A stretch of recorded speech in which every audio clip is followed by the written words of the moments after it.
Object లాక్‌లో retention modes గురించి మనం మాట్లాడుకున్నాం. ఆబ్జెక్ట్ లాక్ అంటే ఏం లేదు. మనం ఆబ్జెక్ట్‌ని S3 బకెట్‌లో లాక్ చేసామని అనుకోండి, ఎవరు కూడా దాన్ని డిలీట్ చేయలేరు. సో, దీంట్లో మనకి 2 టైప్స్ ఉంటాయి. ఒకటి కాంప్లియన్స్ మోడ్, ఇంకొకటి వచ్చేసి గవర్నెన్స్ మోడ్. కాంప్లియన్స్ మోడ్‌లో ఏంటి అంటే just like Rahul Dravid's rock solid defence, compliance mode ensures that data అనేది ఎవరు కూడా మోడిఫై చేయలేరు, డిలీట్ కూడా చేయలేరు, even by the root user. So, ఎవరైనా డేటాని మోడిఫై చేయాలి అని అనుకుంటే చేయలేరు, డిలీట్ చేయాలి అని అనుకుంటే చేయలేరు. రూట్ యూజరా డోంట్ కేర్ అన్నట్లు ఉంటుందన్నమాట compliance mode. So, just like your Rahul Dravid's rock solid defense, compliance mode ensure data cannot be modified or deleted even by the root user.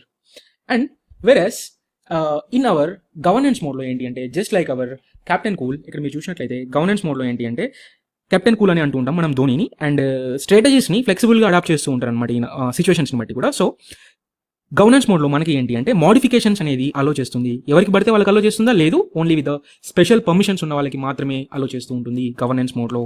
వెరాస్ in compliance mode మీరు ఎవరైనా ఏ permission ఉన్నా మీరు అలో చేయాలి, delete చేయాలి అని అనుకుంటే కుదరదు, just like your Rahul Dravid's rock solid defence. Whereas in governance mode ఎట్లయితే మన కెప్టెన్ కూల్ డిఫరెంట్ స్ట్రాటజీస్ని ఇంప్లిమెంట్ చేస్తుంటారో యాజ్ పర్ ద సిచ్యువేషన్, మన గవర్నెన్స్ మోడ్లో ఏంటి అంటే మీకు స్పెషల్ పర్మిషన్ కనుక ఉన్నట్లయితే దాన్ని మోడిఫై చేయాలి లేదా డిలీట్ చేయాలి అని అనుకున్నా కూడా మన గవర్నెన్స్ మోడ్లో పాసిబుల్ అవుతుంది.